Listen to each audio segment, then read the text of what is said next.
Bienvenidos nuevamente a este canal. Continuamos con el ciclo de conferencias en relación con endocrinología en el paciente crítico y vamos a tratar un tema muy interesante, un tema muy novedoso que se denomina hiperglicemia permisiva. Es un término que no van a encontrar mucho en la literatura porque esto está cobrando auge en estos momentos. Para nadie es un secreto que la hiperglicemia provoca efectos negativos en el paciente crítico. Esto está demostrado desde hace muchísimos años de que hay una relación directa entre mortalidad y los niveles de glicemia en el paciente crítico.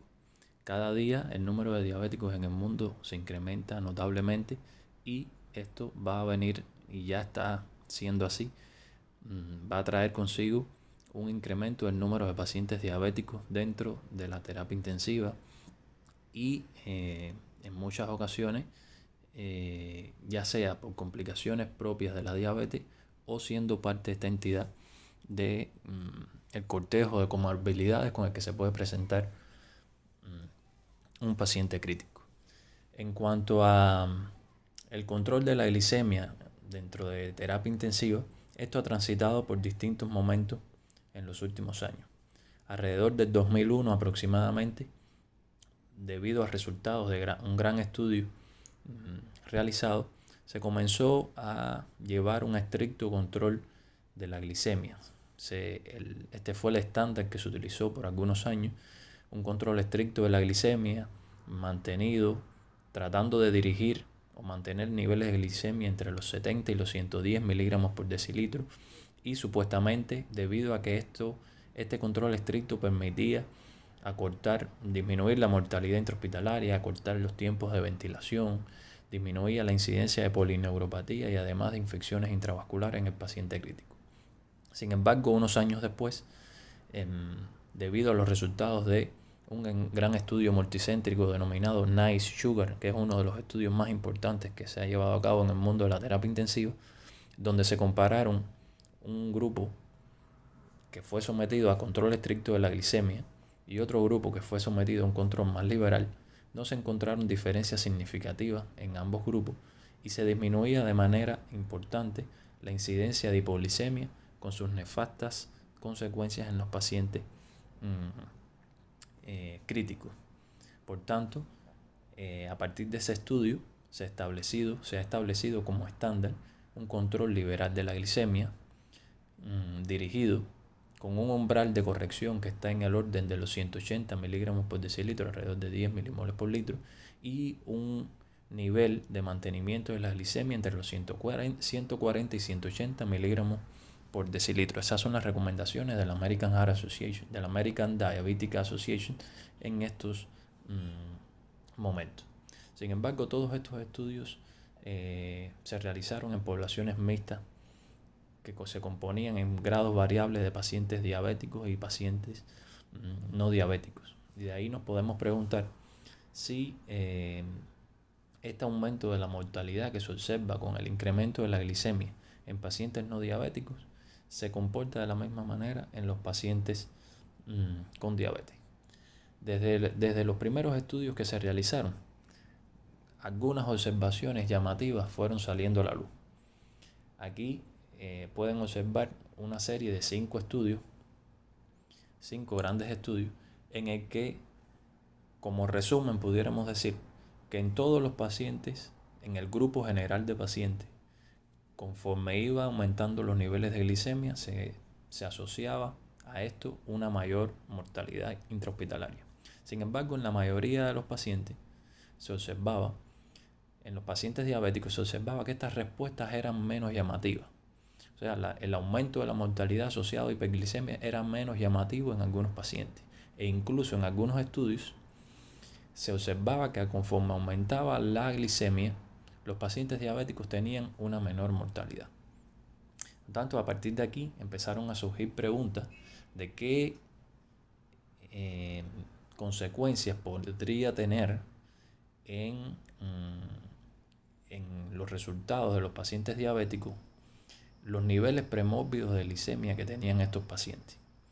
Así se comenzaron a investigar más profundamente estos elementos y, por ejemplo, Eggy y colaboradores en el 2011 hicieron un estudio en 415 pacientes con hemoglobinas glucosiladas por encima de 7%, lo que refleja que no había un buen control premórbido de la glicemia.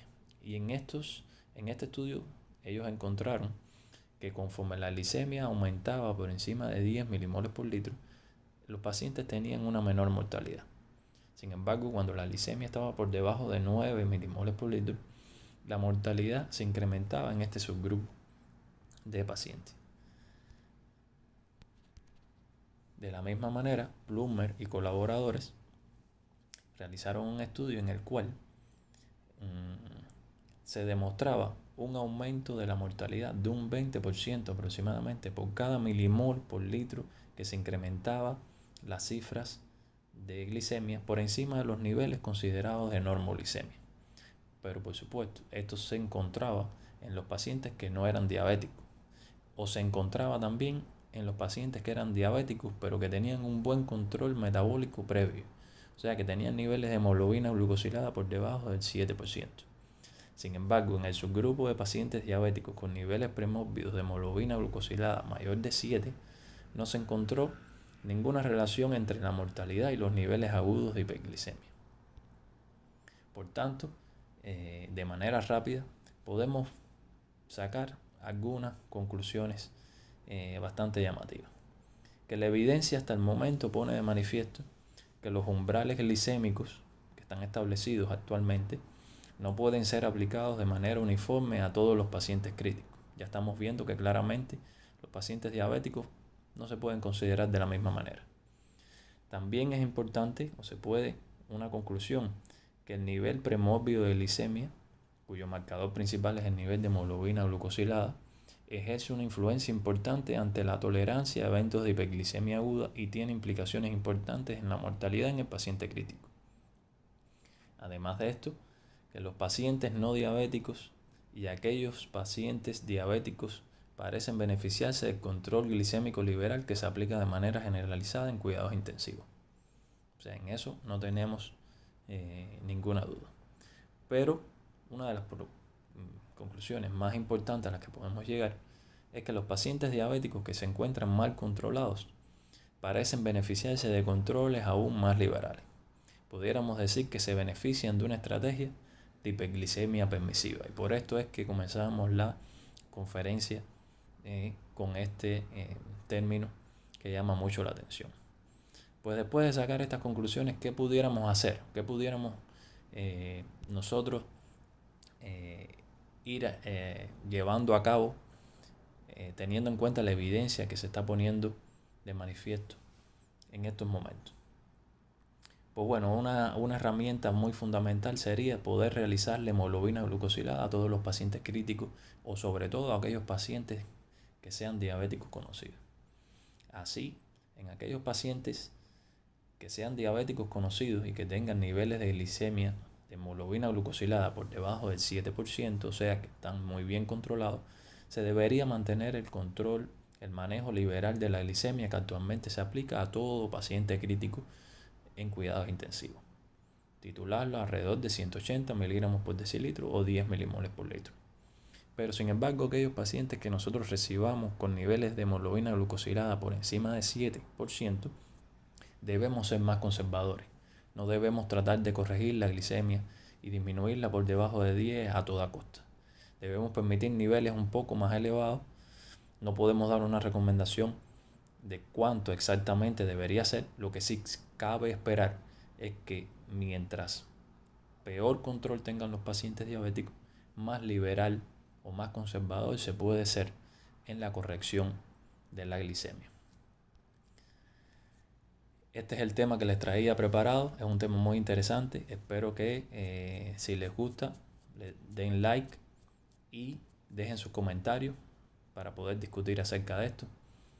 Busquen y profundicen acerca de este tema que es muy interesante y esperen la próxima conferencia que vamos a seguir abordando temas relacionados con el comportamiento, el manejo de los niveles de glicemia en cuidados intensivos.